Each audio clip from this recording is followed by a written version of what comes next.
Dans cet épisode, je vous propose de découvrir ce que vous avez besoin de savoir en cas d'intolérance alimentaire.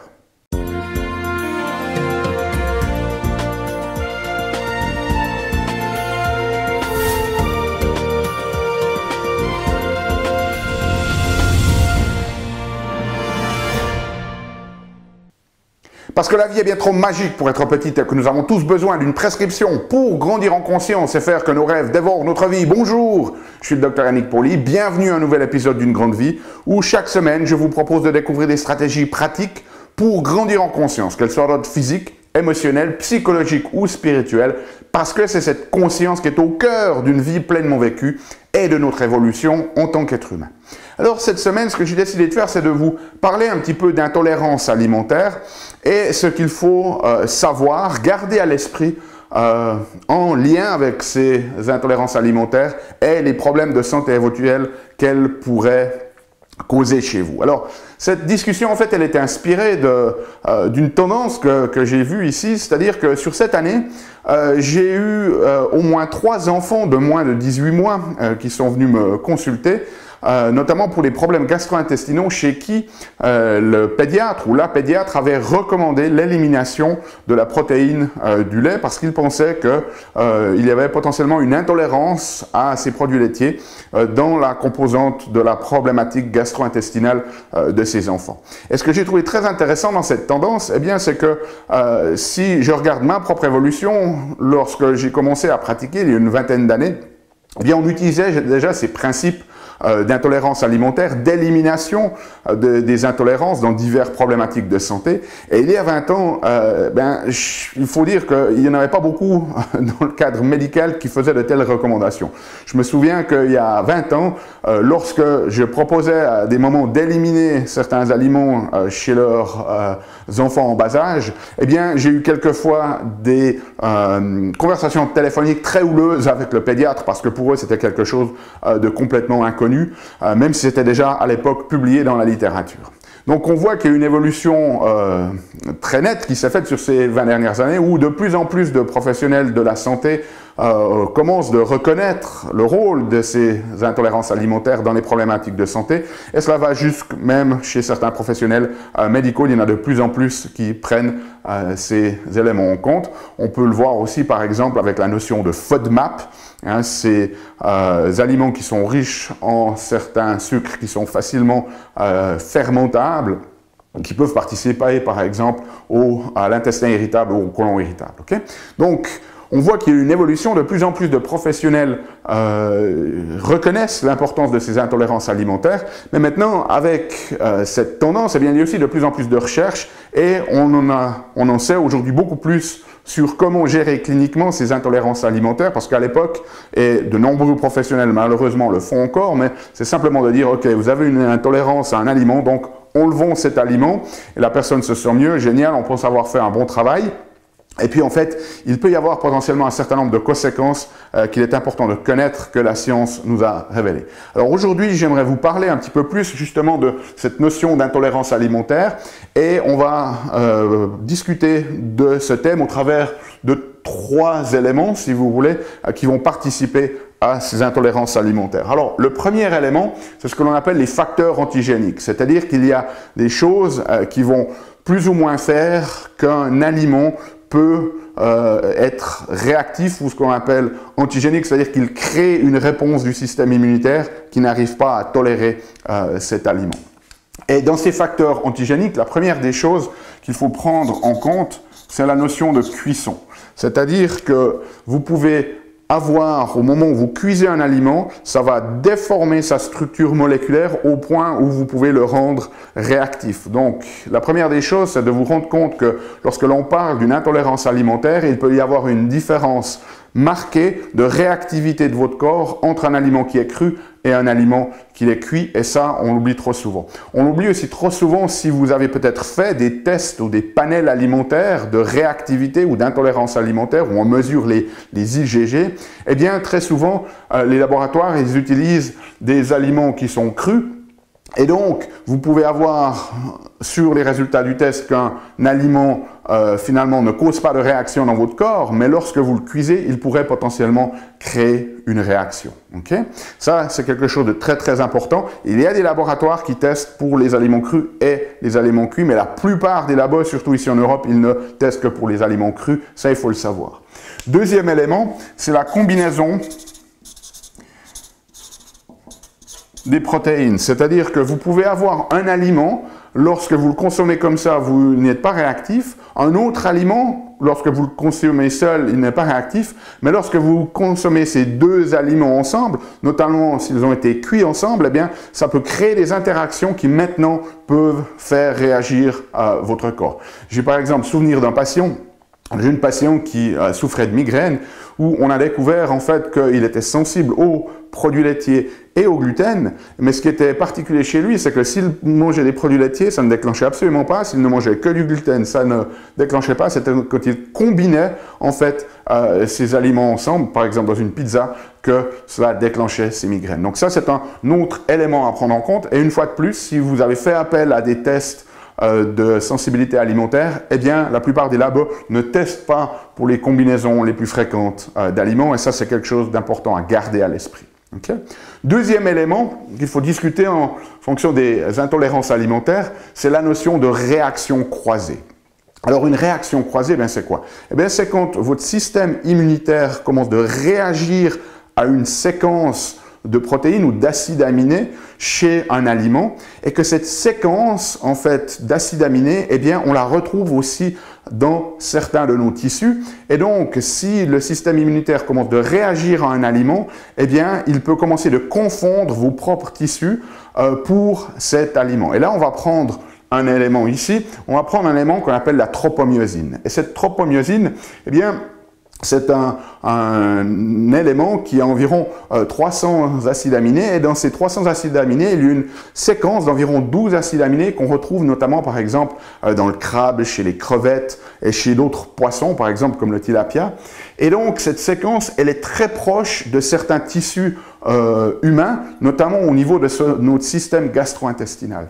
Donc si vous imaginez ici, je vous ai noté cette séquence chez la crevette et vous voyez donc qu'on a tous ces acides aminés et puis qu'il y a des séquences qui se ressemblent. Ici, il y en a une qui se ressemble, mais on a particulièrement celle-ci qui se ressemble, qui est très proche. Donc si tout d'un coup, votre système immunitaire commence de réagir à cette partie-là de la crevette, eh bien, tout d'un coup, il va faire son travail de contrôle, de surveillance, et il voit ici cette même séquence et il se dit « Oh, mais attends, ça c'est une séquence que j'ai appris à attaquer », donc il va commencer à l'attaquer, et dans ce cas-ci, on voit que c'est un tissu humain, notamment au niveau gastro-intestinal, on a cette séquence. Donc ce qui peut se passer, c'est que votre système immunitaire peut avoir été induit à réagir à une séquence d'acides aminés, qui vient d'un aliment extérieur, mais maintenant il va attaquer les tissus parce qu'il y a cette ressemblance. Et ce qui peut se passer, c'est que vous pouvez arrêter de manger cet aliment, mais votre système immunitaire peut toujours potentiellement réagir jusqu'à qu'on ait fait quelque chose pour le calmer. Et ça, c'est très très important à prendre en compte, par exemple dans ce cas ici, parce que si je vous teste, et si vous avez fait un test pour des sensibilités alimentaires, et mettons que vous avez peut-être 30 aliments qui sortent positifs, eh bien, cela va être très très important de connaître ces relations, notamment ici au niveau des crevettes, parce que par exemple, si vous avez une maladie de Crohn, on sait qu'un des mécanismes dans la maladie de Crohn, c'est une réaction auto-immunitaire contre ces séquences qui ressemblent à la tropomyosine. Donc, si vous avez une maladie de Crohn, eh bien, le fait de savoir que vous avez une réactivité à une crevette, c'est beaucoup plus important que d'autres aliments auxquels vous pouvez être réactif parce qu'il y a un lien direct entre cet aliment et la pathophysiologie de la maladie. Donc, ça veut dire que vous pouvez avoir deux personnes qui font un test de sensibilité alimentaire, qui ont exactement les mêmes résultats, mais en fonction de leur pathologie, eh bien, certains aliments vont être beaucoup plus importants à considérer au niveau clinique que d'autres, de par ces relations de réaction croisées. Et puis, troisième élément bien qu'il faut prendre en compte ici, c'est qu'il y a des facteurs de tolérance immunitaire. C'est-à-dire que notre système immunitaire, lorsqu'il fonctionne bien, eh bien, il doit apprendre à développer une tolérance aux aliments. C'est-à-dire qu'il doit pouvoir faire la distinction entre les tissus qui sont nos tissus à nous et ce qui vient de l'extérieur. Et donc, c'est un travail très délicat pour le système immunitaire parce qu'il doit différencier d'une part ce qui est à nous, mais quand on parle de ce qui est à nous, il doit faire la différence entre ce qui est à nous et qui est sain, et ce qui vient de nous et qui ne l'est pas, comme les cellules cancéreuses qu'il doit par exemple attaquer.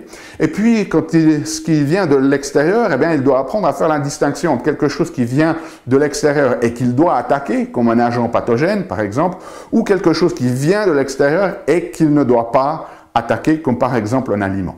Donc notre système immunitaire, il doit être entraîné, si vous voulez, à reconnaître certaines molécules qu'il ne doit pas attaquer, notamment les protéines des aliments. C'est ce qu'on appelle la tolérance orale immunitaire. Et là, un petit mot, si vous avez fait des tests de sensibilité alimentaire et que, au lieu d'avoir 2, 3 aliments qui ressortent positifs, vous avez 10, 15, 20, 30, 50, voire plus aliments qui sortent positifs, eh bien, de nombreux thérapeutes qui vont vous dire il faut éliminer tous ces aliments. Et là, ce qu'il faut savoir, c'est que si vous êtes positif à autant d'aliments, ce n'est plus une question de problématique d'aliments entre eux, c'est une problématique de perte de tolérance orale immunitaire. C'est-à-dire que votre système immunitaire n'arrive plus à tolérer certains aliments qu'il devrait faire. Et ça, ce n'est pas une question de juste éliminer certains aliments, c'est une question de restaurer cette tolérance orale. Et ça, cliniquement, c'est une prise en charge qui est complètement différente. Okay? Donc on voit qu'avec les progrès de la science, ce n'est plus juste une question de dire ah, hop, on enlève cet aliment, mais qu'il y a de nombreux autres facteurs que l'on doit considérer. Et notamment, par exemple, dans ces facteurs de tolérance immunitaire, certains des facteurs qu'on va devoir prendre, c'est la perméabilité intestinale. Hein. Si vous avez une intolérance à un aliment, la prise en charge va être complètement différente de si vous avez une perméabilité intestinale ou pas. C'est-à-dire que si votre intestin est devenu perméable et qu'il laisse entrer les choses qu'il ne devrait pas. Une des autres choses qui est très très importante, c'est la diversité de notre microbiome. Ça, c'est quelque chose de fondamental dans la tolérance orale immunitaire. Donc, on a besoin d'une bonne diversité de notre flore intestinale, de nombreuses espèces, pas d'avoir une limitation du nombre d'espèces que l'on a dans notre microbiome. Et ça, c'est un facteur clé. Et une des problématiques que l'on a, c'est que très souvent, les aliments auxquels on est intolérant, eh bien, ils vont servir aussi de ce que l'on appelle des prébiotiques, c'est-à-dire des nutriments qui vont nourrir notre microbiome. Donc, ce qu'on a réalisé maintenant depuis une dizaine d'années, c'est lorsque l'on élimine certains aliments, c'est bien, la personne se sent mieux, mais en même temps, on élimine des sources de probiotiques et on va diminuer cette diversité microbiomique. Et là, peut-être certains professionnels vont pas m'aimer, mais on peut aller jusqu'à dire que fondamentalement, le plus on enlève d'aliments chez une personne, le plus on est à risque de créer des problèmes sur le long terme. Donc, si on doit éliminer des aliments, oui, mais il faut absolument que l'on mette en place des stratégies pour maintenir cette diversité du microbiome. J'ai fait une autre vidéo à ce sujet-là, donc je ne vais pas entrer dans les détails sur les stratégies pour maintenir cette diversité. La digestion des protéines aussi va influencer la manière dont notre système immunitaire peut réagir à un aliment ou pas. Donc, une des premières choses à contrôler si vous avez des intolérances alimentaires, c'est de s'assurer que vous avez une digestion qui se fait de manière optimale. Autre facteur qui va jouer un rôle, c'est la fonction des cellules que l'on appelle T-régulatrices dans notre système immunitaire. Ce sont des cellules qui doivent contrôler les autres cellules du système immunitaire. Donc, notre système immunitaire, oui, il doit réagir, il doit attaquer quand c'est approprié, mais on a des autres cellules qui doivent contrôler aussi cette attaque. Hein. C'est un peu comme on envoie les troupes au combat, mais il y a des généraux qui donnent les ordres et qui vont rappeler aussi les troupes, parce que si on les envoie juste au combat et ensuite qu'on ne leur donne plus aucun ordre, ça va être le chaos total. Donc on a des cellules dans notre système immunitaire qui vont contrôler la fonction des autres cellules, et si ces cellules-là, que l'on appelle des cellules T-régulatrices, ne fonctionnent pas bien, eh bien ça peut amener une sensibilisation, une perte de tolérance orale. Donc on va devoir aussi comprendre ce qui se passe au niveau de votre système immunitaire, notamment de ces cellules T-régulatrices. Ensuite, on peut avoir des facteurs de réponse des cellules dendritiques. C'est fascinant parce que lorsque l'on mange et que l'on a des particules d'aliments à l'intérieur de notre intestin, eh bien, les cellules, qu'on appelle les cellules dendritiques, qui ont des longs bras comme ça et qui vont passer leurs bras au travers de la muqueuse intestinale pour aller prendre des fragments de ces aliments et ensuite les montrer à différentes cellules du système immunitaire pour que ces cellules du système immunitaire puissent être entraînées à réagir ou pas. Et il y a certains cas où ces cellules dendritiques peuvent devenir hyperactives, c'est-à-dire qu'au lieu de peut-être de montrer 2 ou 3 fragments, elles prennent tous les fragments et elles commencent de les montrer à ces cellules. Donc ça a tendance à faire que notre système immunitaire devienne hyper réactif. Dans des cas d'hyperréactivité de cellules dendritiques, on a notamment par exemple si vous avez ce qu'on appelle des IgA de surface qui sont diminués. Donc là, il y a de nombreux facteurs. Il y a aussi ce que l'on appelle un priming des cellules de Kupfer. Les cellules de Kupfer, ce sont des macrophages, des cellules qui mangent les pathogènes que l'on a à l'intérieur de notre foie. Et notre foie, en fait, au niveau de la tolérance orale, c'est une véritable école pour les cellules du système immunitaire pour apprendre à quel aliment ou à quel élément étranger on doit réagir ou pas. Donc si on a des problèmes au niveau de la biotransformation, c'est-à-dire de notre capacité à détoxifier, des problèmes au niveau de notre foie, ça peut aussi influencer au niveau de ces tolérances immunitaires. Et puis un autre grand facteur à prendre en compte, c'est la notion d'inflammation. Plus il y a d'inflammation dans votre corps, plus vous risquez de réagir, de faire réagir votre système immunitaire. Et là, j'ai mis une grande flèche parce que cette inflammation, eh bien, elle va être influencée par de nombreux facteurs, la manière dont vous vous oxygénez, dont vous respirez, les aliments que vous mangez de manière générale. Si vous avez du stress, ça va favoriser l'inflammation. Si vous dormez mal, ça va favoriser l'inflammation.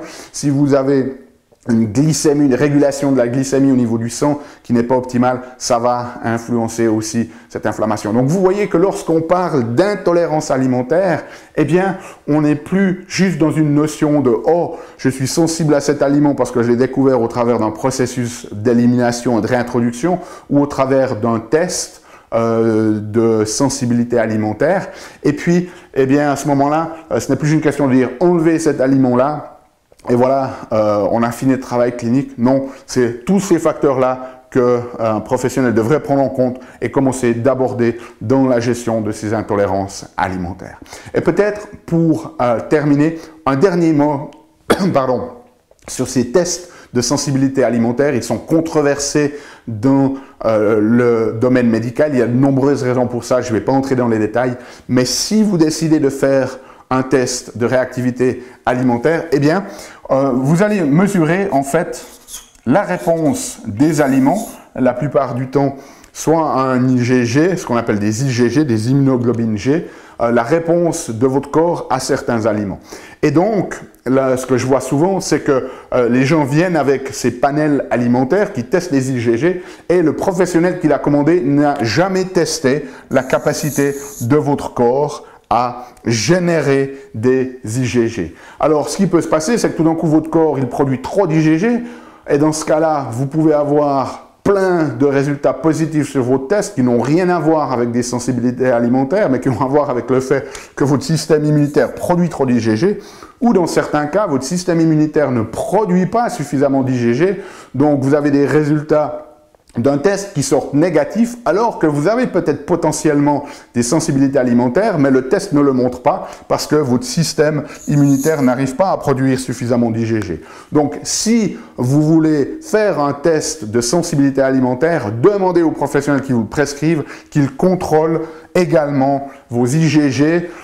On pourrait demander aussi, nous on le fait les IgM, les IgA et les IgE totaux pour voir si votre corps est capable de produire suffisamment de ces immunoglobulines pour pouvoir interpréter les résultats de ce test de manière optimale. Okay? Si vous avez des questions, n'hésitez pas à laisser-les dans les commentaires. Si vous avez besoin de la transcription de cet épisode, elle est disponible sur unegrandevie.com. Nous, on se retrouve la semaine prochaine pour un nouvel épisode. D'ici là, souvenez-vous, aimez la vie, émerveillez-vous et contribuez chaque jour un petit peu plus.